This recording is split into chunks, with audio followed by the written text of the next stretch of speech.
인문학 열풍이라고 하는 것은요, 단순히 인문학 책이 많아지거나 혹은 인문학을 이야기하는 사람이 많아지는 것만 있다고 해서 열풍이라고 할 수 있을지 잘 모르겠습니다. 왜냐하면 인문학의 진짜 유익은 어떤 인문학 책이 많아지거나 인문학 강사가 많아지거나 하는 데 있지 않고, 그만큼 우리의 삶이 더 인간적인 되어지는가, 또 그만큼 우리 삶의 가치가 더 발전하는가 라고 하는 부분에 있기 때문입니다. 우리가 살고 있는 지금 이 시대의 인간과 지금 이 시대의 인간의 삶을 읽기 위해서는 저는 하나가 더 필요하지 않을까라는 생각을 하게 됩니다. 그것은 바로 인터넷과 미디어입니다. 왜냐하면 아무도 이때까지 인터넷과 미디어를 살아가는 삶에 대해서는 이야기하지 않았기 때문입니다. 칸트도 인터넷에 대해서 이야기한 적이 없고요. 니체도 인터넷에 대해서 이야기한 적이 없습니다. 제가 만약 칸트와 니체보다 뭔가 하나 더 잘할 수 있다면 그것은 그 시대가 아닌 지금 제가 살고 있는 이 시대, 바로 이 시대를 인문학적으로 읽는 작업, 그것 하나는 잘 할 수 있지 않을까 생각합니다. 왜냐하면 그들은 살아보지 못했고 저는 살고 있기 때문입니다. 그런데 소크라테스는 이런 와중에 이렇게 얘기합니다. 당신은 누구입니까? 라고 말이죠. 뜬금없죠? 그런데 소크라테스의 질문은 굉장히 커다란 파장을 일으킵니다. 청년들이 소크라테스를 따르기 시작한 겁니다. 그리고 소크라테스는 또 이렇게 이야기합니다.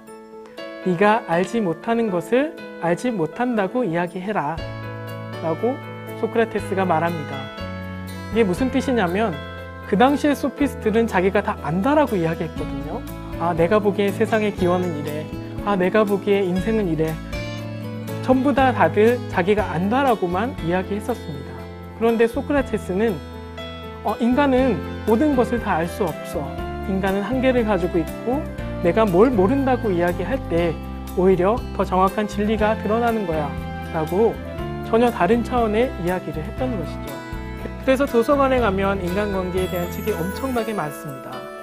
인문학적으로 이야기하는 책도 많이 있습니다. 그러나 우리는 그 책을 읽어서 인간관계를 맺는 것이 아니라 아침에 일어나서 출근하면서 만나고, 사무실에서 만나고, 학교에서 만나고, 길에서 만나면서 이렇게 사람들을 만나면서 인간관계를 맺어갑니다. 책을 보기도 하지만 그 책에 있는 대로 해보려고 했을 때 잘 되지 않습니다. 인간관계의 현장은 만남의 그 순간에 있기 때문에 그렇습니다.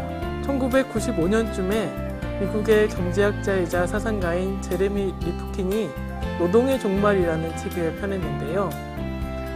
앞으로 시대는 점점 기계 문명이 발달함에 따라 이제 사람이 하는 일보다 점점 기계로 일이 넘어갈 것이고, 그에 따라서 사람들은 직업을 잃게 될 것이다.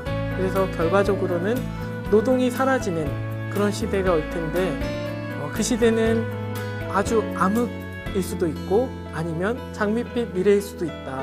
이런 이야기를 합니다. 휴머노이드라는 말이 벌써 나왔죠. 그리고 실제로 휴머노이드가 개발되어서 우리 앞에 선을 보이고 있습니다. 아직은 초보적인 수준이지만 곧 정말로 인간의 모습을 닮은, 아니 인간과 구별할 수조차 없는 로봇이 등장할 것 같다고 합니다. 그렇다면 그 세상은 과연 지금의 세상보다 얼마나 더 좋아지는 걸까요? 아니, 좋아지는 걸까요? 아니면 안 좋아지는 걸까요? 과학기술은 발전하지만 우리의 삶은 정말로 좋은 방향으로 달라지고 있는 걸까요? 아니면 지금 우리는 한번 멈춰서서 우리가 어디로 가고 있는지 돌아봐야 할 시점인 걸까요? 지금의 인문학은 미래의 인문학에게 그렇게 물어보는 겁니다.